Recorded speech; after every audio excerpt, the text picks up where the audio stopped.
Hello, everyone, and welcome again to another Teacher Joseph podcast. Today is National Kangaroo Awareness Day.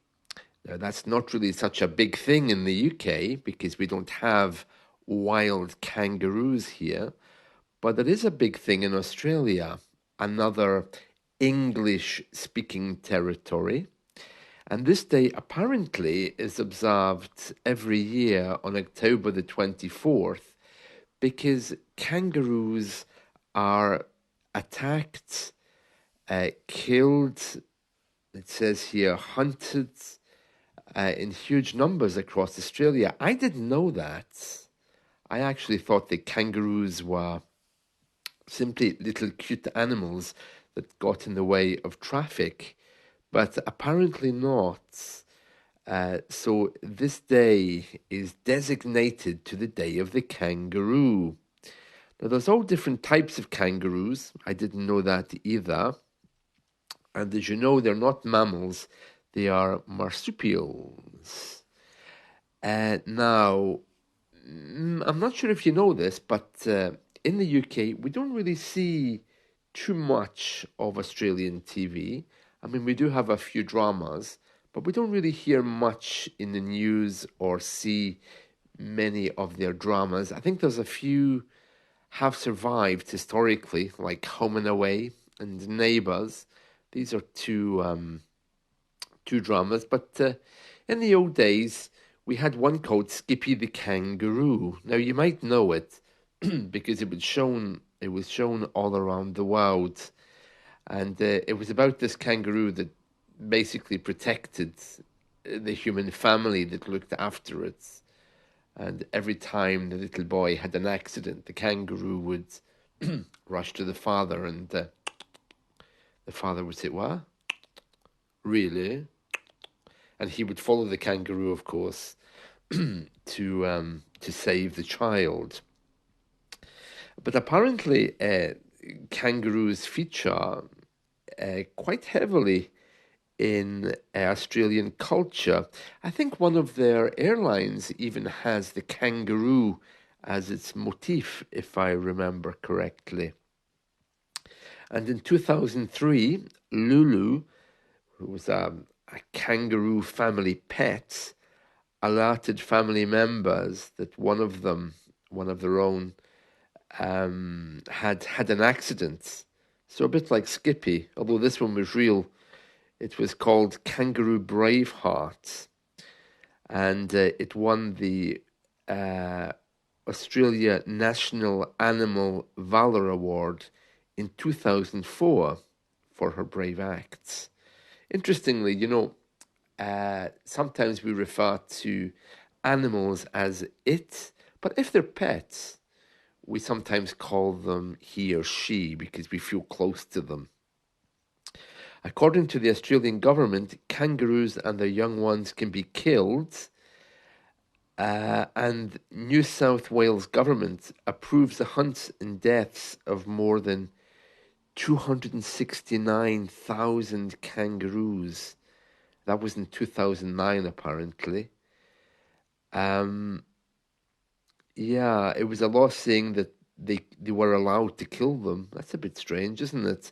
And then 2022 or 2022, smuggled kangaroos are found in India, raising concern about animal trafficking. Oh, interesting, isn't it? And it says here on this website that how you can celebrate National Kangaroo Day. You can watch a kangaroo, attend a kangaroo awareness event, or help the kangaroo. Well, I won't be doing any of that. I mean, we don't have kangaroos here. Although, having said that, on Thursday of this week, I'll be going to the zoo. So I'll make sure I record a podcast when I'm there for all of you to hear on Friday or Saturday. So there we are. National Kangaroo Day. A bit strange, isn't it? Who would have thought there would have been such a thing? We don't have any idioms about kangaroos. There is one in Australia. about a kangaroo being loose, which means a crazy person. But here in the UK, we don't use it at all. But we do have a few others about animals. So I just want to share a couple of those with you. One is to chicken out, and that's when you decide not to do something out of fear. So if you were going to ask your boss for a pay rise and then you chicken out, it means that you decide finally not to do it. There's another one.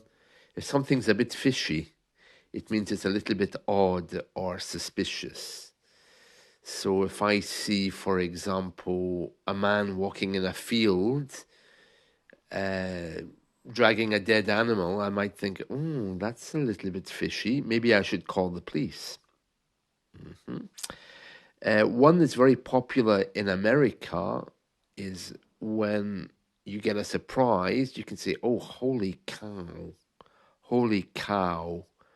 What a surprise. And if you get some bad news, you can say, oh, holy cow.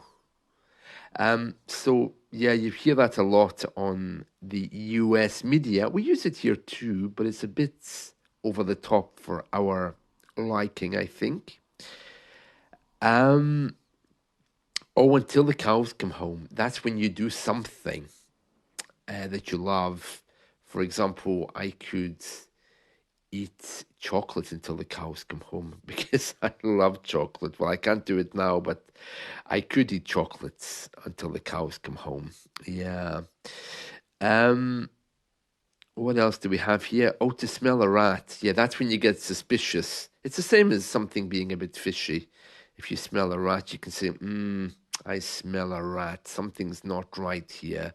It means you're beginning to suspect some kind of foul play, which is another one. Foul play means something which is not really honest. Well, there we are. So those are some animal idioms for today. And I think that's it from me. So whatever you're doing today, I hope you enjoy it. I'll be cutting the grass. This will be my last cut of the year. So I'll be doing some final gardening before autumn strikes. And next big festival here in the UK will be Halloween, I think, in the 31st. On the 31st, I should say. That'll be nice. And there'll be a big parade here. So I'll be bringing you some details for that on the night of the 31st. It's getting very dark these days. Very stormy looking after stormy weather. Storm Babette has just gone. So, yeah, so it's getting a bit dark. So the seasons are changing, and there we are. So I'll see you all again soon, and I wish you a wonderful day. Bye.